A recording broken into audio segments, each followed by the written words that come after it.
샬롬, 오늘부터 설 명절의 귀성길이 시작될 텐데요.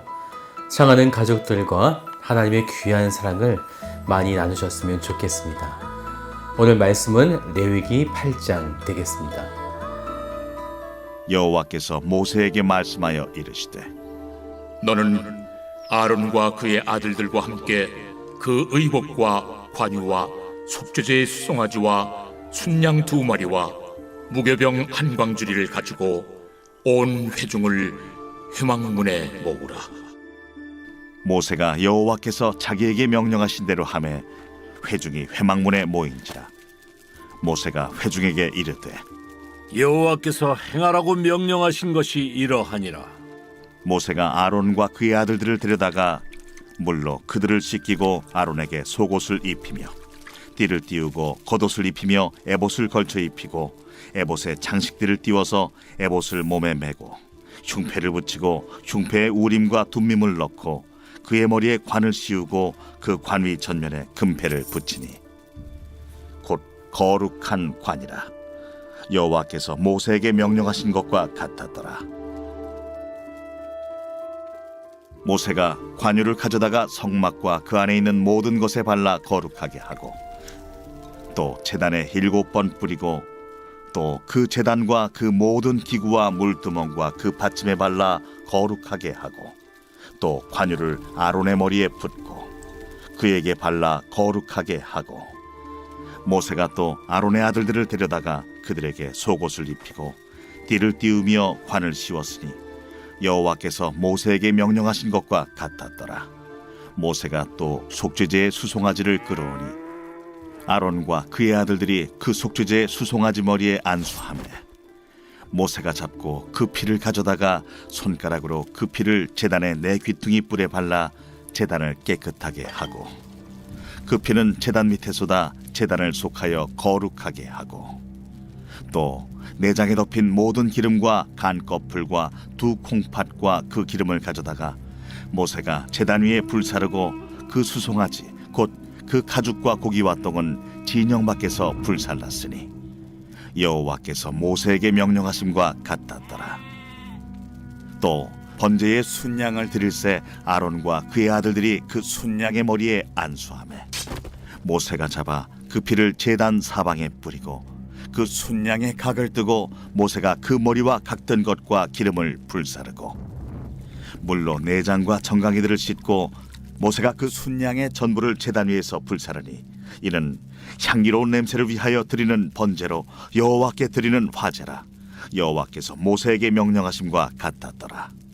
또 다른 순양 곧 위임식의 순양을 드릴새 아론과 그의 아들들이 그 순양의 머리에 안수하매 모세가 잡고 그 피를 가져다가 아론의 오른쪽 귓부리와 그의 오른쪽 엄지손가락과 그의 오른쪽 엄지발가락에 바르고 아론의 아들들을 데려다가 모세가 그 오른쪽 귓부리와 그들의 손에 오른쪽 엄지손가락과 그들의 발에 오른쪽 엄지발가락에 그 피를 바르고 또 모세가 그 피를 제단 사방에 뿌리고 그가 또 그 기름과 기름진 꼬리와 내장에 덮인 모든 기름과 간 거풀과 2 콩팥과 그 기름과 오른쪽 뒷다리를 떼어내고 여호와 앞 무교병 광주리에서 무교병 1개와 기름 섞은 떡 1개와 전병 1개를 가져다가 그 기름 위에와 오른쪽 뒷다리 위에 놓아 그 전부를 아론의 손과 그의 아들들의 손에 두어 여호와 앞에 흔들어 요제를 삼게 하고 모세가 그것을 그들의 손에서 가져다가 제단 위에 있는 번제물 위에 불사르니 이는 향기로운 냄새를 위하여 드리는 위임식 제사로 여호와께 드리는 화제라. 이에 모세가 그 가슴을 가져다가 여호와 앞에 흔들어 요제를 삼았으니 이는 위임식에서 잡은 순양 중 모세의 몫이라. 여호와께서 모세에게 명령하심과 같았더라.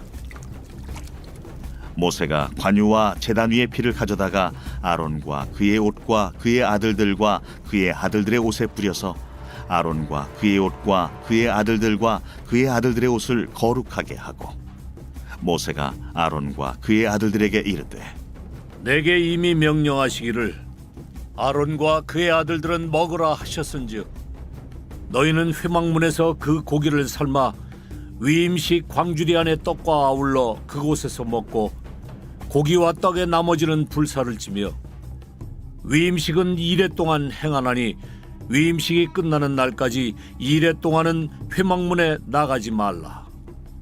오늘 행한 것은 여호와께서 너희를 위하여 속죄하게 하시려고 명령하신 것이니 너희는 7주야를 회막문에 머물면서 여호와께서 지키라고 하신 것을 지키라.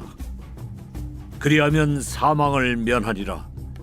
내가 이같이 명령을 받았느니라. 아론과 그의 아들들이 여호와께서 모세를 통하여 명령하신 모든 일을 준행하니라. 오늘 8장의 말씀은 1장부터 7장까지 있었던 제사를 관장할 제사장을 위임하는 말씀이 됩니다. 이 말씀이 10장까지 이어지고 있는데요. 제사장은 하나님과 백성이 끊어졌던 관계를 이어줄 자로서 이들은 철저히 하나님의 법과 방식에 따라 겉옷과 속옷 그리고 여러 제사장의 장신구들에 대한 복장들 그리고 관유로 기름을 부으며 속죄제와 번제를 드린 후에 위임식을 갖게 되어집니다. 그래서 이 제사장 위임식을 할 때 제사의 순서가 중요한데요. 가장 먼저는 14절에 보는 바와 같이 모세가 또 속죄자의 수송아지를 끌어오니 제사장들도 죄인이기 때문에 그들도 반드시 첫 번째로 속죄제를 드려야만 했던 것입니다. 그리고 18절을 보시면 또 번제의 숫 양을 드릴세. 두 번째 제사는 번제를 드리게 되고 22절을 보시면 또 다른 숫 양, 곧 위임식의 숫 양을 드릴세. 이렇게 제사장을 위임할 때 속죄제와 번제, 위임식 이 순서대로 드리게 되어지는 것입니다. 그러면 제사장이 아무렇게나 옷을 입고 위임식에 참여할 수 있겠는가? 그렇지 않죠. 이미 출애굽기 29장에서도 말씀하셨는데요.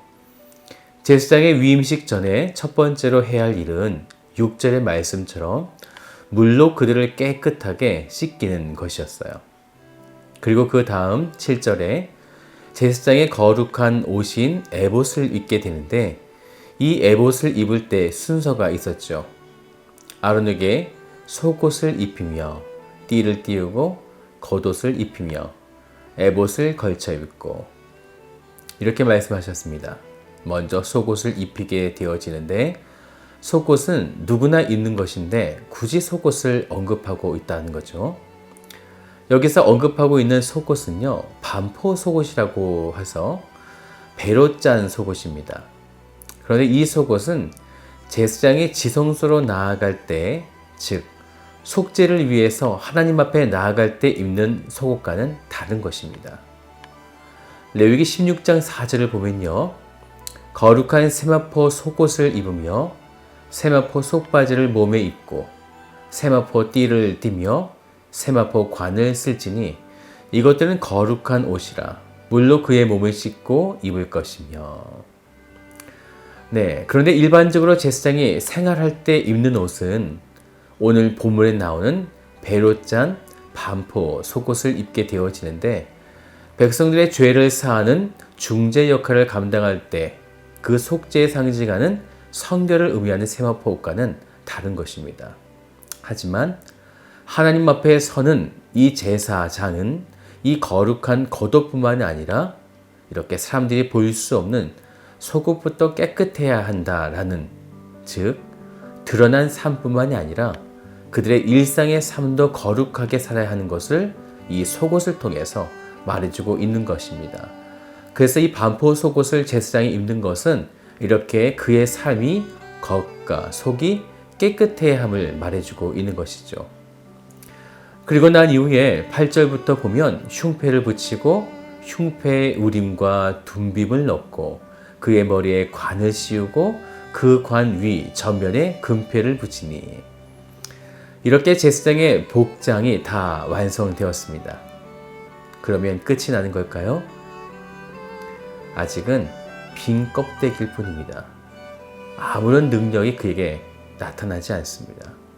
그래서 12절의 말씀을 보면 또 관유를 아론의 머리에 붓고 그에게 발라 거룩하게 하고,